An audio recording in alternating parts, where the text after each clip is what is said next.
Oi gente, eu sou a Rô, sejam bem-vindos à minha biblioteca e hoje nós vamos conversar um pouquinho sobre as minhas leituras de abril.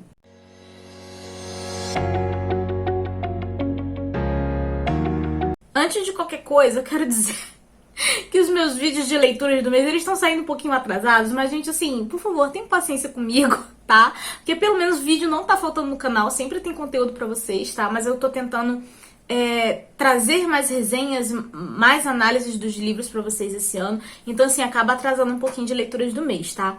E sobre abril, foi um mês mediano pra mim, tá? Porque tiveram leituras que eu realmente amei, que eu favoritei, que eu adorei realizar essas leituras e outras que acabaram me decepcionando bastante, tá? Mas vamos lá. Antes da gente começar a falar sobre esses livros em questão, já deixa um like no vídeo, se inscreva no canal se você não for inscrito, sério, isso ajuda muito.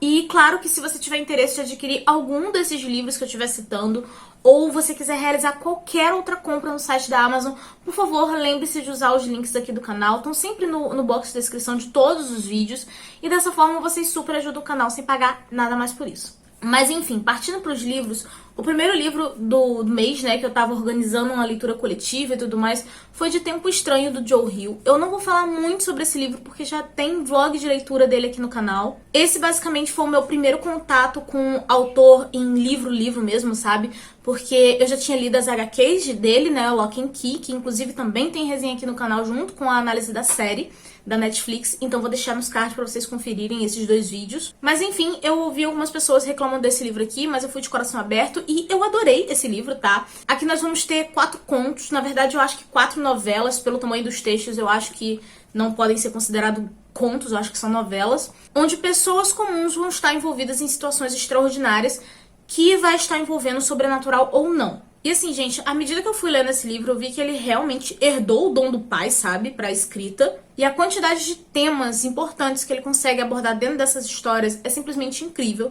Porque que ele vai estar falando sobre o envelhecimento, sobre a importância da memória, sobre massacre, vai estar discutindo também sobre a questão de porte de armas, sobre você dar valor à vida, sobre luto e também sobre algumas questões de preconceito relacionados à raça, sexualidade e religião. Esse livro ele pode até ser classificado como terror, inclusive eu acho que isso pode ter afastado algumas pessoas da leitura ou até mesmo decepcionado algumas pessoas, sabe? Porque ele não é aquele tipo de terror que vai te dar medo, mas sim que vai fazer você refletir sobre aspectos reais. Então eu adorei todos os temas que ele trouxe, que ele trabalhou nesse livro.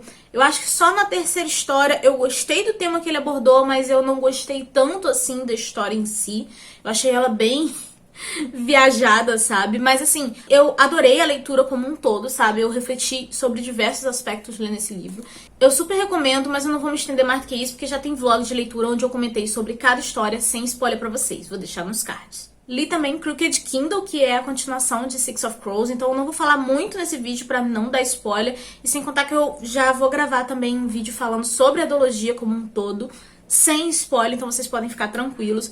Eu, na verdade, estou dando um intervalo pra vocês, eu falando dessa duologia, porque, assim, quem acompanhou as lives, quem tá sempre no canal assistindo, né, e tudo mais, ou as minhas participações em discussões, né, dessa leitura coletiva, porque, pra quem não sabe, essa é uma leitura coletiva que a Amy estava organizando desde o início do ano, né, da gente ler todo o Grishaverso antes de sair a série da Netflix. Então quem já estava acompanhando sabe o quanto eu surtei com isso aqui, eu fiquei perturbando vocês com isso, meu marido me aguentava mais, porque era todo dia eu falando desse livro.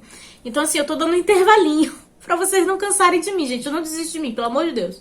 Tiveram alguns pequenos detalhes nesse segundo livro que eu não gostei tanto assim, mas não tiro o mérito do livro. Com certeza, essa história se tornou uma das minhas histórias de fantasia favorita da vida, sério.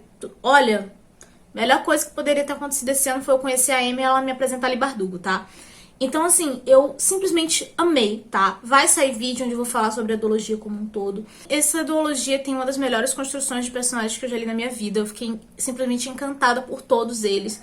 Amei o como as coisas se solucionaram, sabe? Porque ela não colocou nada milagroso do nada. Eram aspectos que ela vinha trabalhando desde o início da história. Inclusive, gente, se você quiser ler essa duologia sem ler a trilogia Grisha, você também pode, tá? Ou se você leu a trilogia Grisha e não gostou, dá uma chance pra esse aqui, porque é completamente diferente. A escrita dela e a criatividade dela evoluiu muito, então eu super recomendo. Com certeza essa duologia vai estar entre as minhas melhores leituras do ano, tá bom? Mas eu ainda vou liberar o vídeo pra vocês direitinho, falando especificamente sobre essa duologia. Mas já fica aqui a minha recomendação, que essa duologia é simplesmente incrível. Aí eu li um livro que eu tava vendo muitas opiniões de 8 a 80, né? Novamente eu, assim, né, caçando os livros com opiniões extremas, né? E eu acabei ficando no meio termo, né? Que foi o livro O Príncipe Cruel, da Holly Black. Eu confesso que eu gostei, mas eu esperava gostar mais por ser a Holly Black. Mas enfim, aqui nós vamos ter a Judy, e quando ela tem uns 6 ou 7 anos de idade, ela tem os pais assassinados e é levada para o mundo dos feéricos. Agora, 10 anos depois, tudo que ela quer é ser aceita dentro desse universo dos feéricos, só que os feéricos acabam desprezando muito os humanos. Como eu falei, eu fiquei com a opinião meio termo relacionada a esse livro, né? Eu achei que o prólogo dele chama muita atenção, é muito intenso, você fica curioso, mas o início, assim, da história é muito estranho, sabe? Era uma coisa que pra mim não tava parecendo a Holly Black em si, porque basicamente eu vi como se fosse uma vibe high school e fadas fazendo bullying, sabe? É isso. E é muito chato o início dele é insuportável. Aí você pensa assim, por que o bullying é alguma coisa simples do mundo humano? Não, na verdade são coisas até bem mais sérias do que rola de bullying assim no mundo humano. Mas parece que a história não tá se levando a sério. Então dá um tom estranho que não me cativou, não me empolgou, eu fiquei impaciente, tá? Eu demorei muito pra sair do início desse livro e as coisas só começaram a dar pra mim do meio pra frente. Porque foi a partir daí onde saiu mais dessa vibe de escola, de féricos, e começou a ter algumas tretas políticas de algumas pessoas ali da corte, e aí foi que eu fiquei mais interessada. Por isso que eu entendo quem abandona esse livro, tá? Porque realmente o início dele é muito difícil. Foi tipo assim, eu demorei quase um mês inteiro pra ler o início do livro, e o resto dele eu li em uma semana. Foi isso. E foi uma coisa que eu tava lendo e eu tava com aquele sentimento de Holly Black, querida, você é melhor do que isso. O que tá rolando aqui, entendeu? Então assim, eu realmente não gostei do início desse livro. Ele é muito, sei lá, eu gostei do meio pra frente. Mas uma coisa que eu gostei desde o início é que a Holly Black deixa claro que não vai ter uma divisão entre o que é certo e o que é errado. A Judy é uma pessoa que tem a mente um pouco distorcida das coisas, afinal de contas ela não conhece nada diferente do mundo dos feéricos. E tem muita coisa errada que rola lá e ela acha normal, porque ela não conhece nada diferente. E sobre o Príncipe Cardan, ele também tem alguns problemas familiares ali que acabam influenciando no comportamento dele. Mas apesar da gente notar que rola alguma coisa entre eles dois, eu não achei que a Holly Black romantizou essa coisa de inimigos que se tornam amantes, sabe? Pra mim foi mais da vibe de duas pessoas problemáticas que foram colocadas numa situação onde elas foram obrigadas a trabalhar juntas e que no máximo rola ali uma vontade de se pegar por uma atração física ou algo assim. Então, por mim, tudo bem, sabe? Ter essa treta aqui entre eles. Eu imagino que isso vá diminuindo no decorrer dos livros, né? Pra poder realmente ela desenvolver o romance. Mas isso é algo que eu só vou poder expressar uma opinião mais concreta pra vocês depois de eu ler o segundo livro e o terceiro, tá? Porque, sim, apesar do início esquisito, eu ainda quero ler as continuações. Ouvi um audiobook que foi A Volta ao Mundo em 80 Dias. E aqui nós vamos ter um cara que ele acaba aceitando uma aposta dizendo que é possível dar a volta ao mundo em 80 dias e ele acaba levando o assistente dele junto. A descrição do Júlio Verne é bem tranquila, você consegue imaginar muito bem todos os lugares que eles estão passando, mesmo que seja de forma rápida, né? Afinal de contas ele tá fazendo essa viagem de uma maneira apressada para poder ganhar a aposta. E eu adorei o personagem do assistente do cara lá, porque ele é como se fosse o alívio cômico da história, sabe? Então eu gostei muito dele. Tem algumas situações cômicas, mas no geral não foi uma história que me conquistou. É uma história que é legal, é divertida de você ler e ouvir, sabe? Mas assim, não tiveram pontos muito marcantes pra mim. Eu terminei com a sensação estranha de que eu acho que daqui a alguns meses eu vou começar a esquecer os detalhes porque a história não me marcou. E assim, é completamente pessoal, não é defeito da obra, nem nada do tipo, tá? Eu só acho que a história não me conquistou. E sem contar que eu fiquei com uma impressão ruim do livro, porque eu não lembrava de uma coisa. Eu lembrei quando eu comecei a ouvir o audiobook. Eu já tinha visto uma animação da Disney, que era a versão do Mickey dando a volta ao mundo em 80 dias, sabe? E quando eu vi aquela animação, eu não gostei dela. Então quando eu fui ler o livro, eu falei assim, é a mesma história. Então eu fiquei com essa sensação esquisita. Eu acho que foi mais uma influência do desenho que eu já não tinha curtido, que acabou interferindo um pouco na leitura. Eu super recomendo, tá? Se você quiser conhecer, eu sei que muita gente adora o Júlio Verne e nossa, o autor super reconhecido, o pessoal super elogia, mas eu acho que eu tive essa interferência aí da animação. Eu ainda pretendo ler outros livros dele, né, pra ver se eu gosto mais, se tem alguma história que vá me marcar mais. Essa aqui eu achei só legal. Aí, como vocês bem sabem, ano passado eu prometi pra vocês que eu ia tentar começar a ler romances de época esse ano. Então, tive meu primeiro contato com romances de época, que foi com o Duque e Eu, da Julia Quinn, até porque eu queria assistir a série da Netflix também. E assim, gente, vai sair um vídeo aqui no canal onde eu vou estar falando sobre o livro mais detalhadamente e sobre a série junto. Mas eu já adianto que eu não gostei do livro e que eu adorei a série. Não vou me estender muito, tá? Porque já vai sair o vídeo falando sobre isso, então não quero ficar repetitiva. Mas, pra mim, não teve nada de cativante dentro dessa história. A história não me conquistou, o motivo pelo qual, assim, demora pros personagens ficarem juntos não me impactou em nada, sabe? Eu achei muito fraco. E outra coisa que me incomodou muito é que eu achei a escrita da Julia Quinn muito rasa, é muito simples. Só que é um simples não de uma forma positiva, porque eu li isso aqui relativamente rápido, tá? Mas era uma leitura cansativa, porque parecia que não estava acontecendo nada. Pra ser alguma coisa assim do tipo, oh meu Deus do céu, pessoas envolvidas na alta sociedade, eu achei que aparecia muito pouco dessas outras pessoas.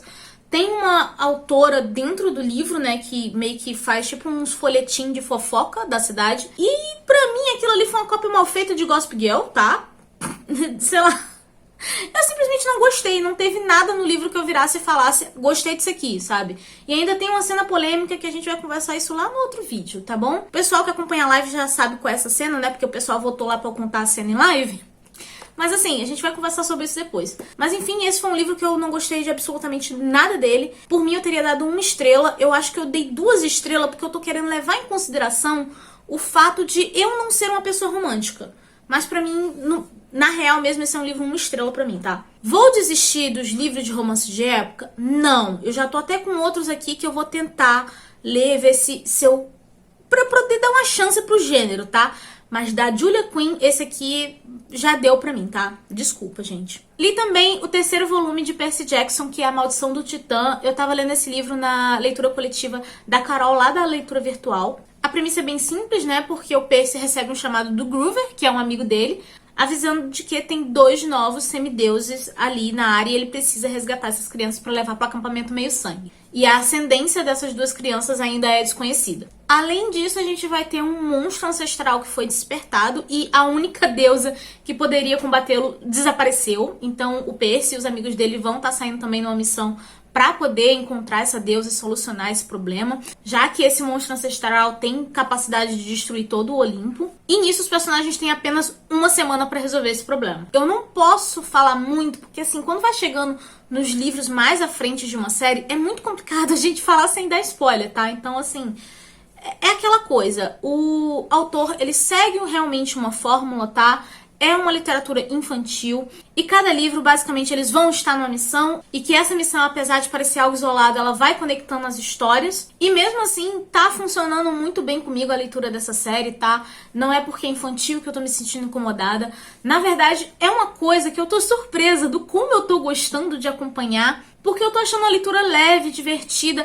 É o meu momento que eu tenho um descanso mental, sabe? Então tá sendo muito produtivo pra mim. E assim, como eu sempre leio muitos livros ao mesmo tempo, eu acho de boa ler assim, cada mês, ler um livro do Percy Jackson.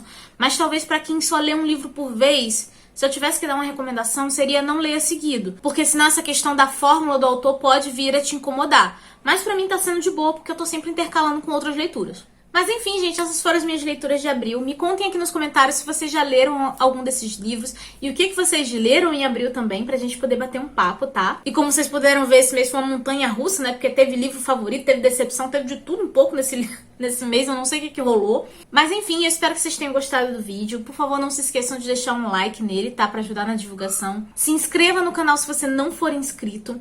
Lembrando que aqui embaixo no box de descrição tem todas as minhas redes sociais. Eu também tô lá na roxinha, gente, então eu tô sempre conversando com vocês. Quem acompanha por lá sabe das leituras em primeira mão, porque realmente está acompanhando eu lendo os livros, então eu já vou falando ali na hora, a gente bate um papo legal, a gente fica mais próximo. E aqui embaixo também tem os links de compra para esses livros. Então sempre que vocês quiserem comprar algum livro ou qualquer outra coisa no site da Amazon, por favor, usem esses links, porque dessa forma vocês super ajudam o canal sem pagar nada mais por isso. Sério, gente, o preço não muda pra você, mas você super me ajuda a bancar o sachê do meu gato. É isso, tá? Mas enfim, eu vou ficando por aqui, a nossa conversa continua nos comentários e eu vejo vocês no próximo vídeo.